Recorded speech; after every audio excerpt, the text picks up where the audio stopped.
নমস্কার, আপনাদের সকলকে আমার পডকাস্টে স্বাগত। আজকে যে বিষয় নিয়ে আলোচনা করব সেই বিষয়টি সকলের খুব পরিচিত এবং দৈনন্দিন জীবনে একটি কঠিন সমস্যাও বটে। আমাদের শারীরিক অনেক সমস্যা রয়েছে যেগুলো সকলের কাছে আমরা প্রকাশ করতে পারি না, বলতে লজ্জা পাই, এবং সেই সমস্যাগুলোই দৈনন্দিন জীবনযাত্রাকে দুর্বিষহ করে তোলে। আজকে সেই বিষয় নিয়ে আলোচনা করব, সেটা হচ্ছে পাইলস, ফিস্চুলা বা ফিশার সম্পর্কে। আজকে সেই সমস্যা নেই বা ওই সমস্যা থেকে মুক্তি পেতে একটা নতুন দিশা খুঁজতে বেরিয়ে পড়েছি। সেটা হচ্ছে আয়ুর্বেদিক একটি চিকিৎসা, এবং সেই আয়ুর্বেদিক চিকিৎসার মাধ্যমে কিভাবে আপনি নিজের সমস্যাকে সমাধান করবেন সেই সম্পর্ক নিয়ে জানতে চলে এসেছি অভিজ্ঞ আয়ুর্বেদিক চিকিৎসক ডক্টর শশাঙ্ক চৌধুরী। নমস্কার ডাক্তারবাবু, আপনাকে অনেক স্বাগত আমার এই চ্যানেলে। আজকে যে বিষয় নিয়ে আলোচনা করবো সেটা আমি বুঝতেই পারলেন যে কি নিয়ে আলোচনা করব। খুব সাধারণভাবে এবং সাধারণ মানুষের পক্ষ থেকে যদি বলা হয় তাহলে এই পাইলস, ফিস্চুলা বা ফিশার এই অসুখগুলো কি? দেখুন, পাইলস, ফিস্চুলা বা ফিশার এই তিনটি হচ্ছে অ্যানোরেক্টাল বা কোলোরেক্টাল ডিজিজের মধ্যে। ম্যাক্সিমাম ব্যাপারগুলোই আমাদের ঠিক একটা ডিফিকেশন বা পটির সাথে রিলেটেড, আর অনেক দৈনন্দিন আহার বিহার এইসবের খুব ডিফারেন্সের জন্য এরকম রোগগুলো দেখা দেয়। কিছু কিছু তো রোগের এরকম আছে যার খুব পার্টিকুলার কারণ জানা নেই, কিন্তু স্টিল আমরা যদি নিজের লাইফস্টাইলটাকে একটু ঠিকঠাক রাখতে পারি তাহলে এরকম এই ডিজিজগুলোকে খুব অ্যাভয়েড করে চলতে পারি। বিশেষত আমরা যদি তিনটে ক্যাটাগরি করি, একটা হচ্ছে পাইলস, আরেকটা ফিশার, আরেকটা ফিস্চুলা। আগে দিয়ে এটা বুঝে নিতে হবে যে এই তিনটে আলাদা আলাদা রোগ, তিনটের আলাদা আলাদা বৈশিষ্ট্য আছে, তিনটের আলাদা আলাদা কারণ আছে। কারণ ক্লিনিক্যাল প্র্যাকটিসে খুব আমরা দেখি প্রায় এরকম হয় যে পেশেন্ট এসেছেন, এসে পরে বললেন কি এত আমার অর্শ হয়েছে। পাইলস বলতে আমরা বাংলাতে এরকম অর্শ জানি, যেটা খুব মিসকনসেপশন বা খুব মিসলিডিং, কি পেশেন্টসরা নিজে ভেবে নেয় কি আমার হয়তো এই রোগটা হয়েছে। অ্যান্ড আমি আমার প্র্যাকটিস লাইফে দেখেছি এরকমও হয়েছে যে তারা হয়তো আলাদা কোথাও দেখিয়ে এসছে কিন্তু তাদের ক্লিনিক্যালি কোনো চেক আপ হয়নি। মানে অনেক সময় আমরা হয় না যে বিশেষ করে একটা তো এগুলো তো কাইন্ড অফ গুপ্ত রোগ আমরা আগে বলতাম, অনেকেই লজ্জা পায়, কিন্তু ক্লিনিক্যাল চেক আপটা খুব এসেন্সিয়াল। বা অনেক সময় হয়তো প্র্যাকটিশনাররাও চেক করেন না, শুধু ভার্বাল ডেসক্রিপশনে যে হ্যাঁ ঠিক আছে পেশেন্ট বললো আমার এই সমস্যা হচ্ছে, তার বেসিসে আমি একটা ওষুধ খেয়ে নিলাম। বা বিশেষ করে আমাদের ভারতবর্ষে, আমাদের পশ্চিমবাংলায় একটা টেন্ডেন্সি আছে যে আমার কোনো একটা অসুবিধা হলে পরে আমি শুধু ওষুধের দোকান গিয়ে পরে ওষুধ কিনে খেয়ে নিলাম। এটা খুব খুব কমন প্র্যাকটিস। তাতে কি হয়, রোগগুলো আরো বাড়াবাড়ি হয়ে যায়। তো ফার্স্ট অফ অল তো আমি এটাই বলবো কি অ্যানোরেক্টাল এরিয়াতে কোনো প্রবলেম হলে অবশ্যই আগে যে কোনো ডাক্তারবাবুকে দেখান, অ্যান্ড দেখানোর পরে অ্যাটলিস্ট সেই জায়গাটা চেক আপ করাটা খুব essential to get the perfect diagnosis যে হয়েছেটা কি আদৌ আপনার পাইলস হয়েছে, না ফিশার হয়েছে, না ফিস্চুলা হয়েছে, না আলাদা কোনো রোগ হয়েছে। হয়তো কিছুই হয়নি, এরকম হতে পারে যে একটা অ্যাকিউট কোনো প্রবলেম হয়েছে, কিন্তু তার জন্য সেই চেক আপটা খুব দরকার। কারণ যেমন আমি বলছিলাম যে অর্শ, পেশেন্ট এসে বললাম আমার অর্শ হয়েছে, যখন আমি চেক করলাম তখন দেখলাম ওনার কিন্তু পাইলসের কোনো সমস্যাই নেই, ওনার হয়তো ফিশার ডেভেলপ হয়েছে। সেটাই, মানে যেখানেই হোক আপনাদের নিয়ার বাই ডক্টরকে অবশ্যই দেখান, ওই চেক আপটা খুব এসেন্সিয়াল। আচ্ছা, এই যে ফিশার, ফিস্চুলা বা পাইলস এগুলো কেন হয়? মোস্টলি দেখা গেছে কনস্টিপেশন একটা খুব বড় রিজন, বিশেষ করে পাইলস আর ফিশারের ক্ষেত্রে। তো একটা হচ্ছে এই ইররেগুলার বাউল হ্যাবিট, নেক্সট হচ্ছে ডায়েট, মানে খুব বেশি ঝাল, খুব বেশি মশলা খাওয়া, সারাদিনে একটা লিমিটেড কোয়ান্টিটি থেকে জলটা কম খাওয়া। তো এই সবগুলোর খুব বিশেষত রোল আছে। যেমন দেখবেন কারোর অভ্যাস থাকে কি সকালে ঘুম থেকে ওঠে তো ওয়াশরুম চলে গেলাম, এন্ড ওয়াশরুমে গিয়ে পরে ঘন্টার পর ঘন্টা বসে আছে, ঠিক না? বা স্মোকিং, যেমন যাদের স্মোকিং এর অ্যাডিকশন আছে তারা হয়তো এরকম ওয়াশরুমে গিয়ে পরে স্মোকিং করেন, এবার ডিউরিং দ্যাট স্মোক বসেই আছেন। এই যে কন্টিনিউয়াস উইদাউট একটা আর্জ লোক যে এরকম ভাবে একটা প্রেশার দেয়, তাতে কি হয় ধীরে ধীরে ধীরে ধীরে, এটা তো আর একদিনে হয় না, দীর্ঘদিন ওই রকম প্রেসার পড়তে পড়তে পড়তে পড়তে কখনো পাইলস হয়ে যাচ্ছে বা কখনো ফিশার হয়ে যাচ্ছে, তো এই চেঞ্জেস গুলো খুব দেখা দিয়েছে। আচ্ছা, এই যে কোষ্ঠকাঠিন্য বা এই যে কনস্টিপেশনের ব্যাপারটা, এটা থাকলেই কি পাইলস ফিস্টুলার একটা সম্ভাবনা থাকেই? কনস্টিপেশন থাকলে ফিস্টুলা নয়, কিন্তু পাইলস বা ফিশার হওয়ার একটা সম্ভাবনা থাকে। আচ্ছা। আমি একটু গুছিয়ে বলি হ্যাঁ, তিনটে রোগের ব্যাপারে। মানে ফার্স্ট হচ্ছে পাইলসটা কি। পাইলস হচ্ছে পাইলস বা আমরা হিমোরয়েডস বলছি বা আমরা অর্শ বলছি। এতে কি হয়, পেশেন্টসরা ঠিক আমাদের যে অ্যানোরেক্টাল এরিয়াটা আছে ওখান থেকে একটা এরকম মানে ভেনাস একটা মাস, মানে আপনি হয়তো বুঝতে পারবেন যে আমার ঠিক পটি রাস্তার কাছে কাছে ওইখানে একটা মটরের দানার মতো কোনো একটা গ্রোথ হয়েছে। অনেক সময় দেখা যায় পেশেন্টের যে হয়তো কখনো আমার আজকে একটু পটিটা শক্ত হলো, তো পরে ওয়াশ করার সময় এরকম মনে হচ্ছে যে ওখানে কিছু একটা বেরিয়ে আছে, কিছু একটা শক্ত মতো, আবার সেটা পরে চলে যায়। এরকম চলতে চলতে আবার কয়েকদিন পরে এরকম হচ্ছে যে ওটা বেরিয়ে আছে, তখন কন্টিনিউয়াস বেরিয়ে আছে। এইটা কিন্তু একেবারে পাইলস মাস। মানে পাইলস মাসে সবসময় একটা গ্রোথ হবে। তার মধ্যে আবার টাইপস আছে, ইন্টারনাল আছে, এক্সটার্নাল আছে। মানে যেগুলো আমরা বাইরের থেকে বুঝতে পারছি দ্যাট ইজ এক্সটার্নাল পাইলস। ওখানে সবসময় পেশেন্টের এরকম কমপ্লেন থাকবে লোকের কি আমার মনে হচ্ছে ওখানে কিছু একটা বাইরের দিকে বেরিয়ে আছে, মাঝে মধ্যে ব্যথা হয়, মাঝে মধ্যে জ্বালা হয়, এই জিনিসটা। আবার ওকেশনালি একটা ব্লিডিং এরও কমপ্লেন থাকতে পারে। একরকমের আবার পাইলস হয় যেখানে পেশেন্ট ব্যথা বা জ্বালা কোনো কমপ্লেন করেন না, আবার ওনার বাইরের থেকে কোনো রকম কোনো এক্সটার্নাল গ্রোথও দেখা দিচ্ছে না, দ্যাট ইজ ইন্টারনাল পাইলস। এখানে পেশেন্ট বুঝতে পারে কি করে, যে পেশেন্ট গেলেন সকালে ওয়াশরুমে, ডিউরিং ওয়াশরুম বা পোস্ট ওয়াশরুম ওনার টকটক করে রক্ত পড়ছে। আচ্ছা, একটা দিন হলো, পেশেন্ট বললো ঠিক আছে হয়তো হয়েছে, খাওয়া দাওয়ার অনিয়ম হয়েছে, ছেড়ে দিলাম। 2 দিন হলো, 3 দিন হলো, দেখা যাচ্ছে কন্টিনিউয়াস এরকম একটা ব্লিডিং এর অনসেট হচ্ছে। এন্ড আমি আমার প্র্যাকটিস লাইফে এরকমও দেখেছি যে কখনো কখনো মানে পেশেন্ট টু পেশেন্ট তো ডিফার করে, কেউ কেউ খুব নেগলেক্ট করে দেয় ব্যাপারগুলো। তো এরকমও হয়েছে যে হিমোগ্লোবিন ড্রপ হয়ে 6-7 হয়ে গেছে শুধু এই ব্লিডিং এর জন্য।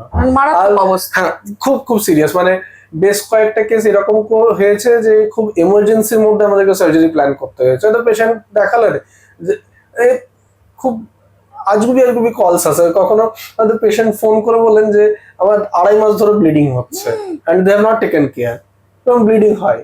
ঠিক আছে, আমি শুনলাম, ওষুধ দিলাম, রুটিন চেক আপের জন্য ব্লাড টেস্ট করালাম, দেখা গেলো হিমোগ্লোবিন 6.5 হয়ে আছে। এরকম একটা সিরিয়াস কন্ডিশন, কিন্তু পেশেন্ট সবকিছুই করছে, নর্মালি খাওয়া দাওয়া করছে, ঘুরছে ফিরছে, এরকমই চলছে।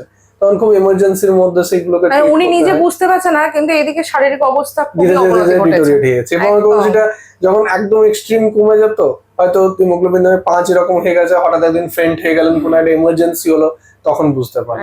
আর এটাতে তো ব্যথা হয় না, ইন্টারনাল পাইলসে কোনো পেন হয় না, কোনো পেন নেই, কোনো বার্নিং সেন্সেশন নেই। মানে লেটস সে আমার আপনার ইন্টারনাল পাইলস আছে, আনলেস আনটিল আমার ব্লিডিং না হচ্ছে ততদিন আমি জানতেই পারবো না আমার অসুবিধাটা হয়েছে। তো that is a kind of piles, internal আর এক্সটার্নাল। নেক্সট হচ্ছে ফিশার। ফিশারে কি হয়, ফিশারে হচ্ছে আমাদের অ্যানাল এরিয়াটা, মানে পটির যে মুখটা আছে ওটাতে কাট হয়ে যায়। এটা মোস্টলি ইন 90% কেসেস কনস্টিপেশনের সাথে রিলেটেড। খুব 10%ই হচ্ছে কি যাদের bowel habit regular still fissure develop হয়ে যাচ্ছে। মানে আমি যদি খুব ভালো করে জাস্ট আপনাদেরকে একটু হ্যান্ড কার্ভেচারে বোঝাই কি, লেটস সে এটা যদি আমার অ্যানাল এরিয়া হয়, এটা যদি আমার পটি রাস্তা হয়, তো কনস্টিপেশন হওয়ার জন্য মনে করুন এরকম একটা আমার হোল, কি মনে করুন এইরকম আমার হোলটা এখান থেকে হওয়া উচিত, এইটা খুব ন্যারো হয়ে ছোট হয়ে গেছে। তাতে আমি খাওয়া দাওয়া এরকম হয়তো নিয়ম করেও করছি, তবুও আমার কনস্টিপেশন হচ্ছে। আর সেই ক্ষেত্রে কন্টিনিউয়াস এই আঙুলের খাঁজগুলো দেখুন, যেমন আঙুলের খাঁজে এরকম দাগ দাগ থাকে না, ঠিক এরকম ভাবে আমাদের যে ওই রেকটামের মিউকাস লেয়ারটা খুব সফট, খুব নরম ভেতরটা, তো এটা কাট হয়ে যায়। এবার একটা দিন আমাদের কাট হলো এরকম কনস্টিপেশনের জন্য, জিনিসটা আবার শরীর ওটাকে রিপেয়ার করে দিল। আবার পরের দিন কাট হলো, এবার কাটটা বুঝবো কি করে, আমি পটি করতে গেলাম, দেখা গেল আমার আজকে জ্বালা করছিল, ঠিক আছে জ্বালা হলো, ছেড়ে দিলাম। এরকম দীর্ঘদিন ধরে হচ্ছে 6 মাস 7 মাস হওয়ার পরে এই যে প্রত্যেকবার একটা কাট হয়ে যাচ্ছে, শরীর রিপেয়ার করছে, একটা সময় পরে শরীর সেটাকে রিপেয়ার করতে পারে না, তখন ওইটা একটা ডিপ কাট হয়ে যায়। ওই ডিপ কাটটাকেই আমরা অ্যানাল ফিশার বলছি। ফিশারের ক্ষেত্রেও ডিফারেন্ট কারণ থাকে। কারোর ক্ষেত্রে ইনডাইজেশনটা একটা ফ্যাক্টর হয়, কারোর ক্ষেত্রে অ্যানাটমিক্যাল চেঞ্জেসই হয়, যে অ্যানাল এরিয়াটা খুব ন্যারো, যেটা আমি বললাম যে অ্যানাল হোলটা খুব ছোট। তো সেই সব পেশেন্টের ক্ষেত্রে কি খাওয়া দাওয়ার নিয়ম মেনটেন করা সত্ত্বেও ফিশারটা এরকম ভাবেই হতে থাকে। তার আবার চিকিৎসা পদ্ধতি আছে, তখন সেগুলো দিয়ে পরে জিনিসটা ঠিক করতে হয়। আচ্ছা, এরপরে তো ফিশার হলো, পাইলস হলো, এবার ফিস্টুলা। ফিস্টুলাটা কিন্তু কমপ্লিটলি একটা ডিফারেন্ট ডিজিজ। ফিস্টুলাতে কি হয়, কোন একদিন মনে করুন ঠিক আমাদের অ্যানাল এরিয়ার আশেপাশে কোন একটা ছোট ফোড়া মতো হয়েছে। আমি বুঝতে পারলাম আমার একটা ফোড়া হয়েছে। নর্মালি আমরা যেটা করি, হয়তো ডাক্তার দেখালাম বা ওষুধ দোকানে গিয়ে পরে একটা ওষুধ খেলাম, হয়তো কিছুই করলাম না, কোনো একটা লোকাল অয়েন্টমেন্ট অ্যাপ্লাই করে পরে সেই ফোড়াটা দেখা গেল 3-4 দিনের মধ্যে ঠিক হয়ে যাচ্ছে। আবার দেখা গেল 2 সপ্তাহ পরে আবার ওই জায়গাতেই ফোড়া হয়েছে।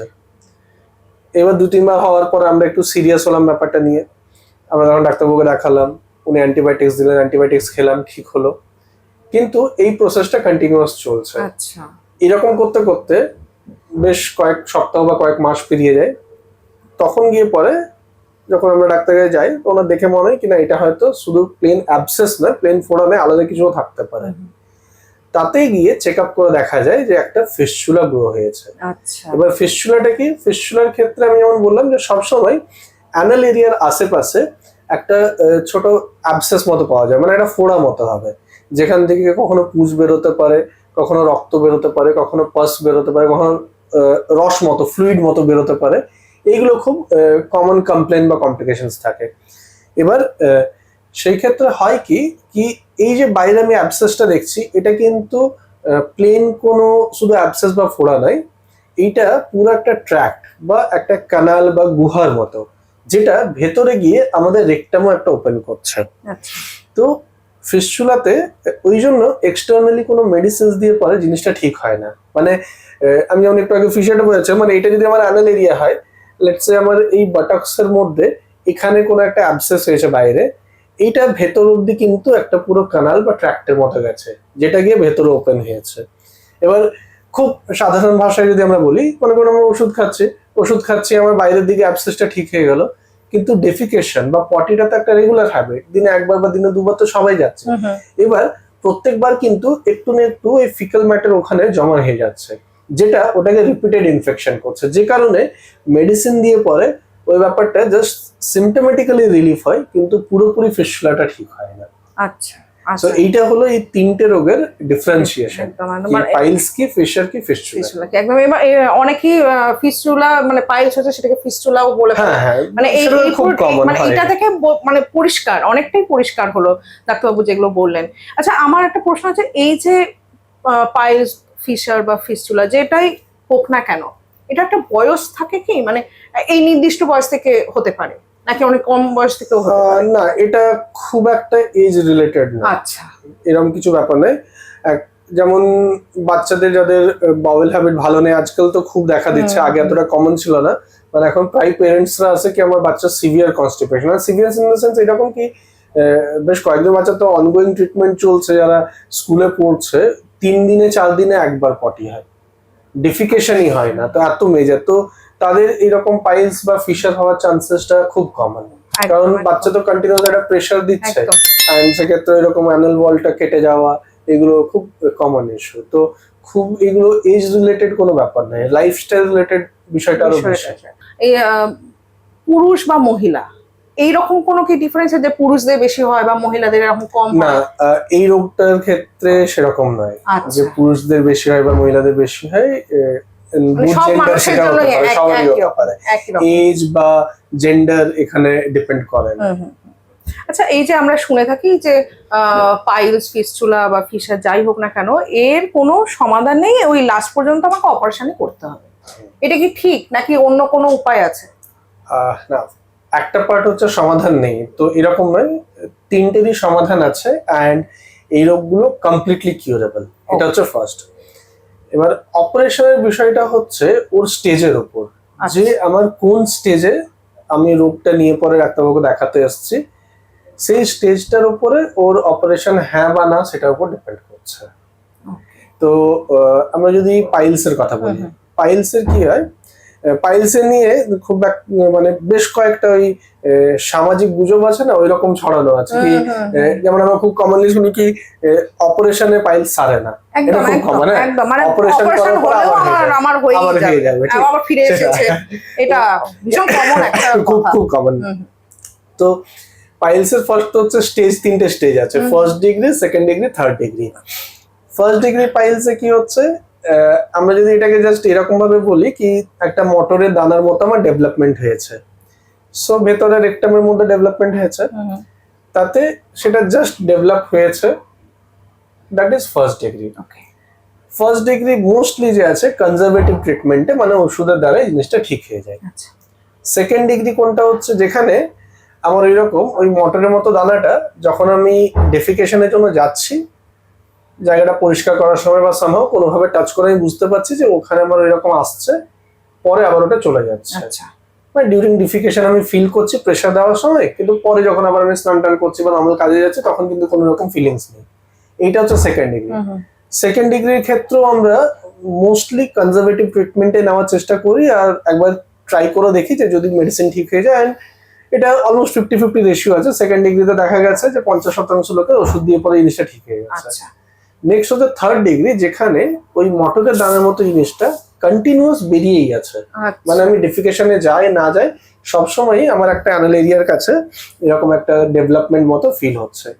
এই জিনিসটা কখনোই ওষুধের দ্বারা ঠিক হবে না, কারণ এটা শুরু হয়েছে ভেতরে, এই যে রুটটা গোড়াটা ওটা আছে ভেতরে, ওখান থেকে বেরিয়ে এসে পুরো গ্র্যাভিটেশনটা পার করে পরে ওটা বাইরের দিকে বেরিয়ে আসছে, যেটাকে কোনোভাবে ওষুধের দ্বারা মানে মনে করুন কোনো একটা জিনিস আমার এরকম ভেতর থেকে যদি বাইরে বেরিয়ে আসে, এটাকে আমি ওষুধ দ্বারা ভেতরে ঠেলতে পারি না, এটা আমাকে ম্যানুয়ালি পুশ করতে হবে। এবার এটা সেরকম কোনো জিনিস নয় যে আমার ম্যানুয়ালি পুশ করলে বা জায়গাটা চলে যাবে, সেটা এতই বড় হয়ে গেছে, তো তখন সার্জিক্যাল অপশনটাই লাস্ট অপশন, আর ওটাই বেস্ট অপশন, মানে খুব এদিক ওদিক না ঘোরাঘুরি করার পরে। আচ্ছা আচ্ছা, এই যে অপারেশন ছাড়া এছাড়া আর কোনো কি মানে আয়ুর্বেদিক কোনো ওষুধ রয়েছে কি? আমি তো যেগুলো বলছি এগুলো সব আয়ুর্বেদিক ওষুধেরই কথা বলছি বা আয়ুর্বেদিক ওয়ে অফ ট্রিটমেন্টেরই কথা বলছি। আয়ুর্বেদে আমরা যেটা করি ক্ষারসূত্র সার্জারি বলা হয়। তো ক্ষারসূত্র সার্জারিতে এটা কি হয়, পুরো রুট থেকে জিনিসটাকে সরিয়ে নেওয়া হয়। আমি পরে আরো ক্ষারসূত্র ডেসক্রিপশনটা আমরা তো যাবো এরপরে ক্ষারসূত্র কি এবং এটা কিভাবে কাজে লাগানো হয় এবং কি কি পদ্ধতিতে করানো হয়, কিভাবে চিকিৎসা করানো হয়, এই চিকিৎসা পদ্ধতি কিভাবে চলবে, কতদিন ধরে চলে, সব প্রশ্নে আসবো একদম এক এক করে। এবং পরে যেমন আপনি ফিশারটা জিজ্ঞাসা করছিলেন, তো ফিশারের ক্ষেত্রেও সিমিলার ভাবে, ফিশারের ক্ষেত্রে মানে আমি আমার ওয়ে অফ প্র্যাকটিসে বলছি, মোস্টলি ক্ষারসূত্র করার দরকার পড়ে না, সাজেস্ট করি না। কারণ আমি যেটা দেখেছি যে আইদার একটা ডাইজেশনের প্রবলেম থাকে, নাইলে অ্যানাল এরিয়াটা ন্যারো থাকার একটা প্রবলেম থাকে, তাতে আমাদের কিছু পঞ্চকর্ম চিকিৎসা আছে, কিছু এরকম হ্যাঁ পঞ্চকর্মটা হচ্ছে আয়ুর্বেদিক চিকিৎসা একটা পার্ট। যেমন আমরা আয়ুর্বেদিক ওষুধ খাই, সেরকমই কিছু থেরাপিস হয়, কিছু ট্রিটমেন্টস হয়, ওইরকম কিছু বস্তি এরকম ট্রিটমেন্টস আছে যেগুলো কি করে ফিশারটাকে হিল করে দেয়, সাথে সাথে ওই রেকটাম বা অ্যানাসটা যেটা আছে একটু ডাইলেট করা হয়, ডাইলেটেশনের একটা প্রসেস আছে। আর যেহেতু এগুলো কোনো রকম সার্জিক্যাল ইন্টারভেনশন নয়, তো খুব পেন ফ্রি ব্যাপারটা খুব ইজিলি হয়ে যায়।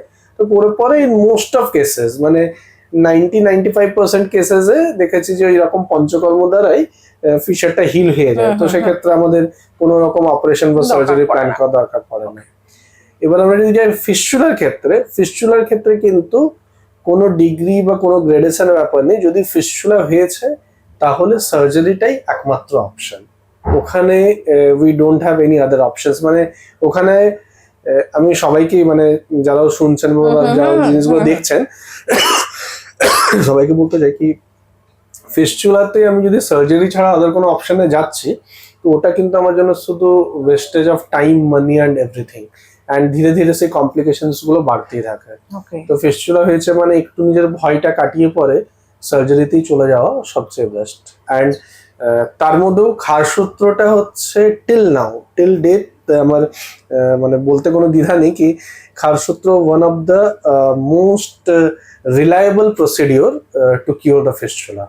কারণ এর ফিস্চুলার ক্ষেত্রে ক্ষারসূত্র করলে একদম মিনিমালি ইনভেসিভ, রক্ত পড়া বা রক্ত ক্ষরণ হওয়ার চান্সেস সব থেকে কম, কমপ্লিকেশনস ফ্রি, যেটা ফিস্চুলার সব থেকে কমন কমপ্লিকেশনস। ফিস্চুলার ক্ষেত্রে সার্জারি মানে জেনারেল যেগুলো লেজার হচ্ছে বা ফিস্টুলেক্টমি, এই সার্জারি গুলো করার পরও কিন্তু বারে বারে ফিরে আসে। ইনফ্যাক্ট মানে এটা কেউ ডিনাই করেনি, সার্জনসরাও যখন পেশেন্টসকে বলেন তখন বলেন যে হ্যাঁ এটা ফেরার একটা চান্সেস আছে।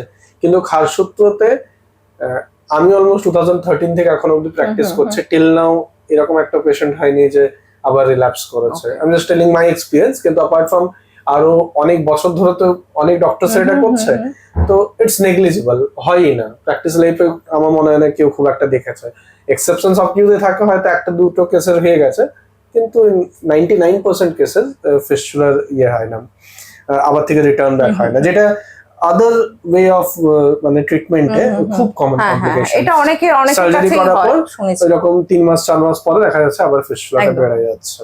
একদম।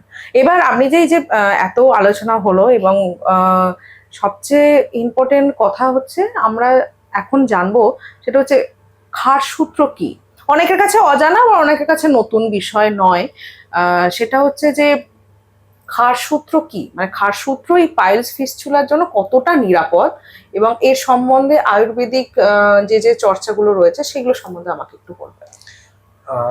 খারসূত্র হচ্ছে এটা একটা স্টেরিলাইজড থ্রেড হয়, যেটাকে আমরা খারসূত্র বলছি। তার মধ্যে খার, হলুদ, গুগ্গুল, প্রচুর রকম মেডিসিনসের একটা কোটিং করা হয়। এইভাবে কোটিং করে করে এই পুরো সেটানটাকে বা এই থ্রেডটাকে তৈরি করা হয়। দিস ইজ কল্ড খারসূত্র। এবার খারসূত্রর ক্ষেত্রে কি, আমরা যে কোনো রোগ, মানে আমি যদি পাইলসের ক্ষেত্রে খারসূত্র করছি বা ফিস্টুলার ক্ষেত্রে খারসূত্র করছি, তাতে কিন্তু আমরা রোগটার গোড়া থেকে জিনিসটাকে শেষ করছি।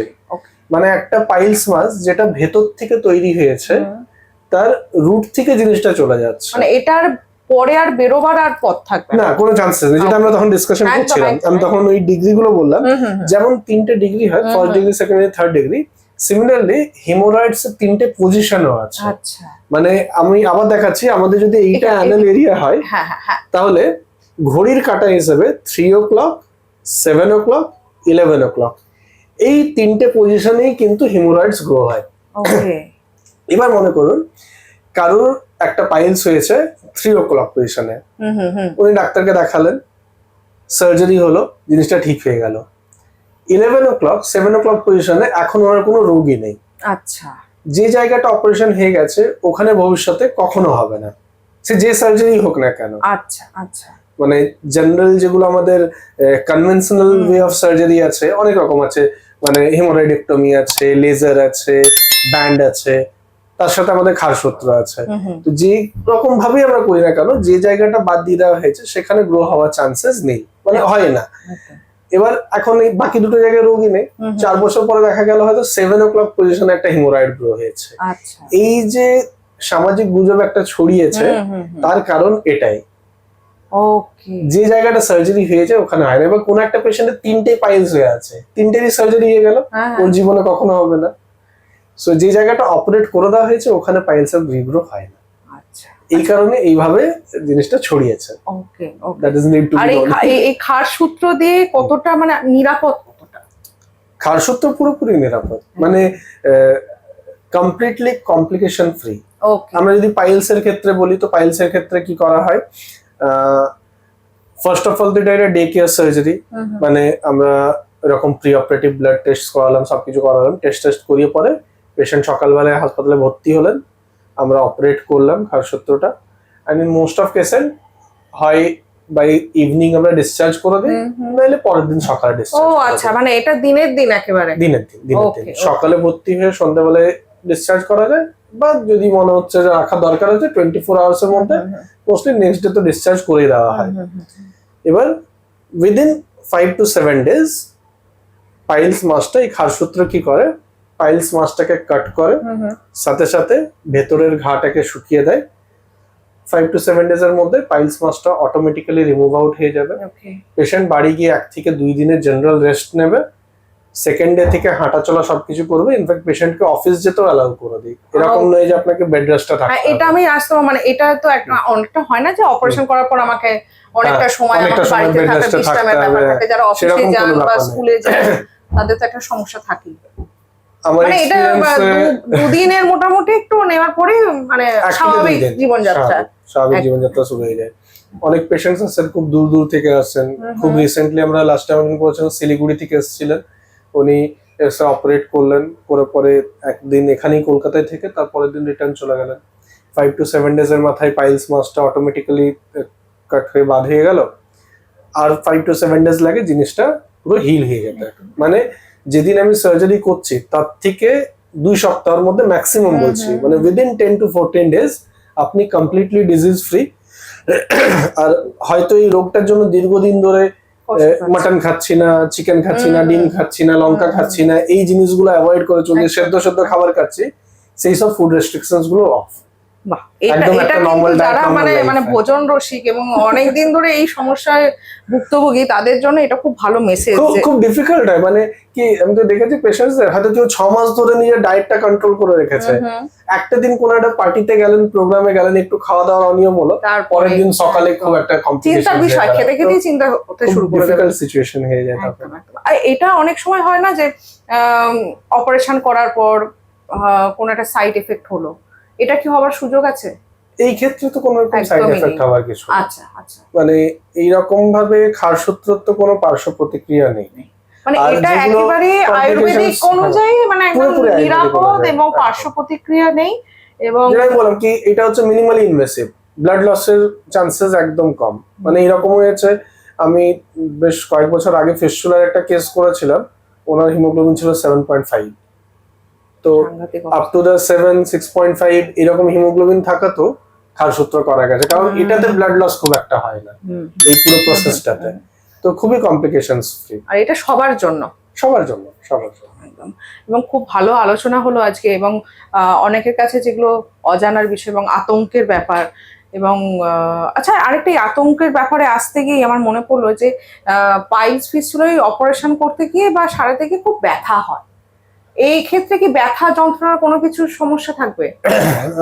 ব্যথা পুরোপুরি থাকবে না সেটা বলবো না, কিন্তু সেরকম যে প্রচন্ড যন্ত্রণা হয়, একটু পজিশনের ব্যাপার থাকে। যেমন এই ইন্টারনাল পাইলসে পেশেন্টের কিচ্ছু পেন হয় না, ইট ইজ কমপ্লিটলি পেনলেস, মানে পোস্ট অপারেশনও পেশেন্ট কিচ্ছু বুঝতে পারে না, একদম নর্মাল মনে হয়।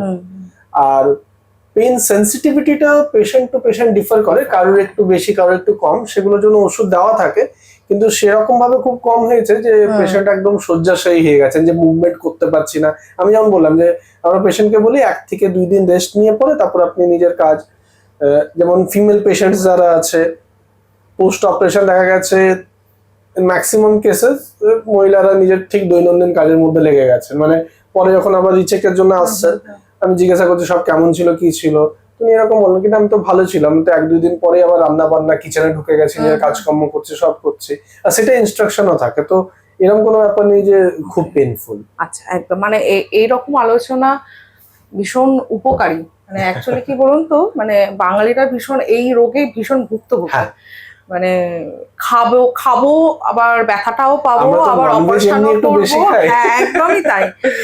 আর এই সুন্দর আলোচনার মাধ্যমে তো আমিও ভীষণ সমৃদ্ধ হলাম, আমার দর্শক বন্ধুরাও সমৃদ্ধ হলো। একদম শেষ চলে এসেছি, কিন্তু আমার একটা অনুরোধ আছে, সেটা হচ্ছে আমার দর্শক বন্ধুদের জন্য, এই যে সমস্যাগুলো তৈরি হয়েছে এবং যারা ভুক্তভোগী, তারা যাতে এই ভুক্তভোগী না হন, যাতে এই সমস্যা থেকে মুক্তি পান, দৈনন্দিন জীবনে কোন 3টি কাজ করলে একদম আর এই সমস্যা দিয়ে যেতে হবে না? সব থেকে ফার্স্ট স্টেপ হচ্ছে কি একটা গুড বাওয়েল হ্যাবিট বা গুড বাওয়েল বিহেভিয়ার, সেটা হচ্ছে আনলেস আনটিল আপনার ডেফিকেশনের আর্জ না আসছে, পটি না পাচ্ছে, ততক্ষণ ওয়াশরুমে না যাওয়া। ওয়াশরুমে টাইম ওয়েস্ট করাতে অনেক সময় দেখেছি আমরা এরকম পাইলস আর ফিশার ডেভেলপ হয়, তো এটা হচ্ছে প্রাইমারি জিনিস, কি ওয়াশরুম তখনই যাবেন যখন বাওয়েলের আর্জ আসছে, যদি না আসছে তাহলে যাবেন না। নেক্সট হচ্ছে ample amount of water intact, সারাদিনে 2.5 থেকে 3 লিটার মতো জল, 3 লিটার না হলো at least 2 to 2.5 litres of water intake is very mandatory. ওর থেকে কম হলে পরে একটা কনস্টিপেশনের চান্সেস থাকবে, প্রবলেমস গুলো বাড়াবাড়ি হবে। আর তার সাথে যদি একটু এক্সারসাইজ এগুলো করা যায়, মেনলি এই দুটো জিনিস ঠিকঠাক রাখলেই হলো। ঝালটা মানে কেউ কেউ না অভ্যেসগত খুব বেশি ঝাল খান, একটা মিডিয়াম ইয়েতে, মানে আমি একদম নো স্পাইসি বলছি না, আমরা তো একটা প্রিকশনারি কথা বলছি, তো একটা মিডিয়াম স্পাইসি ফুড ইনটেক করাটা বেটার। এক্সেসিভ স্পাইসি ইনটেক, খুব বেশি ঝাল খেলে পরে কিন্তু এই জিনিসগুলো হওয়ার চান্সেস বেড়ে যায়। শুধু এটা কেন, গ্যাস্ট্রিক আলসারেশন হওয়ারও চান্সেস গুলো বেড়ে যায়। তো ওই জন্য খুব বেশি লঙ্কা খাওয়া বা ঝাল খাওয়াটা প্রেফারেবল নয় এরকম রোগে। আচ্ছা, এই যে এতগুলো আলোচনা হলো, অনেকেরই মনে হতে পারে যে এ তো প্রচুর খরচ, বা অপারেশনের জন্য তো গেলে আমার প্রচুর খরচ হয়ে যায় এবং সামর্থ্য নেই, অপারেশন করতে গেলে অনেক টাকা লাগবে। আচ্ছা, মেডিক্লেমেরও তো এখন সুযোগ সুবিধা বেড়েছে, তাহলে এইটা আমাকে একটু বলুন যে কত খরচ পড়বে আর মেডিক্লেমের সুবিধা আছে কিনা। আমি পুরো ব্যাপারটাই বলছি। ফার্স্ট হচ্ছে আমি যেমন আপনাকে বলছিলাম ফিস্চুলার ব্যাপারটা, এই ফিস্চুলার ক্ষেত্রে ক্ষারসূত্রটা খুব এসেন্সিয়াল, কারণ ফিস্চুলাতে কোনো কনজারভেটিভ ট্রিটমেন্ট মানে ওষুধ খেয়ে এই জিনিসটা সারে না। হয়তো কিছুদিনের জন্য 1-2 সপ্তাহের জন্য সিমটমস গুলো রিলিফ থাকলো, কিন্তু এটা শুধুমাত্র ফিস্চুলা, এটা পার্টিকুলার ফিস্চুলার ক্ষেত্রে, ফিস্চুলার রোগটার জন্য কিন্তু অপারেশন করাতেই হবে। এন্ড যত মেথড অফ অপারেশনস আছে তার মধ্যে সব থেকে রিলায়েবল হচ্ছে ক্ষারসূত্র। মানে আমি যখন পেশেন্টসকে এরকম ক্লিনিকে বলি কি দেখুন আপনার ফিস্চুলা হয়েছে, আপনাকে ক্ষারসূত্র করাতে হবে, আপনার হয়তো মনে হচ্ছে আমার কাছে করাবেন না, দ্যাট ইজ ফাইন, পরে করাবেন, যেখানে করাবেন, কিন্তু আপনি ক্ষারসূত্রই করাবেন। আমি এইভাবে একটা সাজেশন দিয়ে পরে পেশেন্টকে ছাড়ি কি আদার কোনো ওয়ে অফ ট্রিটমেন্টে গেলে মোস্টলি দেখা গেছে কমপ্লিকেশনসই হয়। মানে দেখা গেল হয়তো জেনারেল ফিস্চুলাটা আমি করলাম আর তারপরে আমার আবার রেকারেন্স হলো না, তো you are very much lucky, কারণ একমাত্র ক্ষারসূত্রই আছে যাতে রেকারেন্স একদম হয় না। ফিস্চুলাতে পোস্ট অপারেশন একটা কমপ্লিকেশন হয়, সেটা হচ্ছে আমাদের পটির কন্ট্রোলটা হারিয়ে ফেলি। ক্ষারসূত্র প্রসেসে সেই কন্ট্রোলটা হারানোর কোনো চান্সেস নেই। এটা এইরকম নয় যে আমি করছি বলেই প্রসেসটাই এইরকম, এই প্রসেসটা এত সুন্দর ভাবে যে তাতে এই কমপ্লিকেশনস গুলো কখনো আসে না। ব্লাড লস যেমন আগেও বলেছি যে এই পুরো প্রসেসটাতে ব্লাড লসের কোনো চান্সেস নেই। অ্যান্ড পেশেন্ট অপারেশন করলেন, তারপরে একদিন বাড়িতে থাকলেন, থাকার পরে নিজের রেগুলার লাইফস্টাইলে ফিরে গেলেন। এটা সারতে একটু সময় লাগে, বেশ ডিপেন্ড করছে কতটা লেন্থ গ্রো আছে। পাইলস যেমন উইদিন 7 to 10 days পুরো সেরে যায়, কিন্তু ফিস্চুলার ক্ষেত্রে রিপিটেড থ্রেড চেঞ্জের দরকার হয়। অ্যান্ড খুব সুন্দরভাবে মানে আমার খুব ভালো লাগে ব্যাপারটা কিভাবে ঠিক হয় লোকে জানা উচিত। সেটা হচ্ছে যে যেমন আমি বলছিলাম ফিস্চুলার একটা কানাল, আমাদের এইরকম ভাবে কানালে আমরা পুরো ক্ষারসূত্রটাকে এইভাবে টাই করি, অ্যান্ড প্রত্যেক উইকে আমরা থ্রেড চেঞ্জ করছি। এবার প্রত্যেক দিকে কি হচ্ছে, এই ক্ষারসূত্রটা একটু ফিস্চুলাটাকে কাট করছে, ভেতরের ঘাটাকে শুকিয়ে দিচ্ছে, আবার একটু কাট করে সামনে আসছে, ভেতরে ঘাটা শুকিয়ে দিচ্ছে, আবার কাট করে সামনে আসছে, ঘাটা শুকিয়ে দিচ্ছে। এরকম করতে করতে একটা দিন আসবে যখন ফিস্চুলার পুরো কানালটাই শেষ হয়ে গেছে, ভেতরের মুনটা শুকিয়ে গেছে। ইনফ্যাক্ট মানে খুব কমনলি আমার প্র্যাকটিসে নাই, কিন্তু দুটো পেশেন্টের কোনো একটা কারণে আমরা পরে এমআরআই করিয়েছিলাম, তাতে কিন্তু দেখা গেছে যে ওখানে ওই রেমনেন্টসটাও নেই, যেটা মানে আমার প্র্যাকটিক্যাল এক্সপিরিয়েন্স আমার এক্সপেকটেশন ছিল না, কারণ আমার মনে হচ্ছিল কি আমরা যখন ক্ষারসূত্র করি তার একটা স্কার মার্ক তো থেকেই যাবে, কিন্তু আমি এমআরআই রিপোর্টে দেখেছি যে পরের দিকে তাতে কিচ্ছু পাওয়া যায়নি। মানে ক্ষারসূত্র যে ঠিক হয়ে গেছে, ফিস্চুলা ছিল বা কোনো একটা স্কার মার্ক সেটাও নেই। তো it is so much complication, মানে একদম নরমাল হয়ে গেছে, একদম নরমাল, মানে কেউ বলতেও পারবে না যে আগে কিছু হয়েছিল কিনা। সেটাই তো এটা খুব বেশি। এবার নেক্সট থাকলো এক্সপেন্সেস এর ব্যাপারটা। সার্জারির তো নিজস্ব একটা এক্সপেন্সেস আছে, সার্জন ফিজ আছে, হসপিটাল চার্জেস আছে, ওটি চার্জেস আছে, সেটা ঠিক, কিন্তু এখন আমরা ইদানিং এবার ক্যাশলেস মেডিক্লেম ফ্যাসিলিটিও শুরু হয়ে গেছে। রিইম্বার্সমেন্ট তো আমি ডে 1 থেকে যখন থেকে প্র্যাকটিস করছি তখন থেকে পেশেন্টসরা পেতেন, বাট এখন তো আয়ুর্বেদ বা আয়ুষ ডিপার্টমেন্টের প্রচুর মেডিক্লেম ব্যাপারগুলো এসছে, তো ক্যাশলেস মেডিক্লেম ফ্যাসিলিটিও আছে। তো এই জন্য খরচের জন্য খুব একটা চিন্তা করার দরকার নেই। এবং যে যদি অনেকের তো মেডিক্লেম থাকেও না, অনেক আছে যারা যাদের মেডিক্লেম নেই, পরিষেবাটা পান না, তাদের জন্য কতটা খরচ? তাদের জন্য যে খুব এক্সপেন্সিভ ব্যাপারটা সেরকম না, মানে যেভাবে রোগটা সিভিয়ারিটি আছে, যেভাবে জিনিসগুলো পরে আরো বাড়তে পারে, তার থেকে সার্জারির কস্ট অনেক কম। ওকে, মানে এটা কিন্তু অনেকের কাছে এটা সুবিধা হলো, এবং অনেকে আমার কাছে সোশ্যাল মিডিয়াতে জানতেও চাইবেন হয়তো যে এটা খরচ কত হবে, এটা ডাক্তারবাবু বলেও দিলেন। আচ্ছা, এরপরে আমি আরেকটা প্রশ্ন করবো, সেটা হচ্ছে যে এই যে ক্ষারসূত্রর ব্যাপারটা আপনার কি মনে হয় যে এই বর্তমানে এখন অনেকটা বেড়ে গেছে, বা এই খারসূত্র পদ্ধতিটা অনেকের কাছে বেশি উপকারে লাগছে? না, খারসূত্র পদ্ধতিটা তো বরাবরই খুব উপকারী, কিন্তু আগে মানুষজন জানতেন না। একদম। সব থেকে আগে তো রোগগুলো নিয়ে সচেতন ছিলেন না, কারণ এগুলোকে গুপ্ত রোগ বলা হতো, লোকে লুকিয়ে রাখে। কেউ কারোর সাথে খুব একটা শেয়ার করতে চায় না যে আমার এরকম একটা পাইলসের সমস্যা হচ্ছে, আমার একটা ফিস্টুলার সমস্যা হচ্ছে, একটা লজ্জার বিষয় থাকে। তো যেটা আমাদের এই পুরো টপিকে ডিসকাশনের মানে মেন মোটো কি, ফার্স্ট আপনার যদি কোনো অসুবিধা হচ্ছে আপনি যে পরে নিজের নিয়ারেস্ট ডক্টরকে দেখান, আপনি এটা জানুন যে আপনার অসুবিধাটা কি হয়েছে। নেক্সট হচ্ছে এইরকম ভাবে এখন ইন্টারনেট বা মাল্টিমিডিয়া হয়ে পড়ে লোকে জানতে পারছে যে আমার কাছে শুধু একটাই ওয়ে অফ সার্জারি ছাড়া আরো অপশনস আছে, মানে আয়ুর্বেদ চিকিৎসাতেও এই জিনিসটাকে পুরোপুরি নির্মূল করার অপশন আছে। তো এই সচেতনতা লোকের কাছে এসেছে, যেটা আগে ছিল না, যে কারণে এখন মানে আমি মনে করুন আজ থেকে যদি 5-6 বছর আগের কথা বলি, তখন মোস্ট অফ পেশেন্টস বা কেসেস এরকম পেতাম যারা হয়তো একবার সার্জারি করিয়েছে, বা এখনো 80% কেসেস এরকম পাওয়া যায় কি যারা একবার সার্জারি করিয়ে নিয়েছেন, আবার রিকার করেছে, তখন আবার আসছেন, মানে কোনোভাবে কোনো সূত্রে জানতে পেরেছেন যে আয়ুর্বেদের একটু অপশন আছে, এটা ঠিক হতে পারে, তো সেই বিষয়টা নিয়ে তখন আয়ুর্বেদিক ডাক্তার অনেকে দেখাতে তো আবার আসছেন। অপারেশন করাতে চানই না একেবারে, তারা তাদের জন্য খারসূত্র একদম পারফেক্ট বলা যেতে পারে। ডিপেন্ড, মানে যদি ওই স্টেজটা আছে, মনে হচ্ছে যে হ্যাঁ ওনার খারসূত্র দরকার আছে, তাহলে খারসূত্রই করতে হবে। যদি মনে হয় যে না ঠিক আছে, ওষুধের দ্বারা জিনিসটা ঠিক হয়ে যাবে, মানে সেটা আয়ুর্বেদিক ওষুধ, আয়ুর্বেদিক ওষুধ, অবশ্যই আয়ুর্বেদিক ওষুধ। আবার যদি ফিশার হয়ে থাকে, যেমন বললাম যে ওতে তো দেখা যাচ্ছে যে বাস্তি করে পরে জিনিসগুলো ঠিক হয়ে যাচ্ছে, মানে পঞ্চকর্ম চিকিৎসা দিয়ে জিনিসগুলো ঠিক হয়ে যাচ্ছে।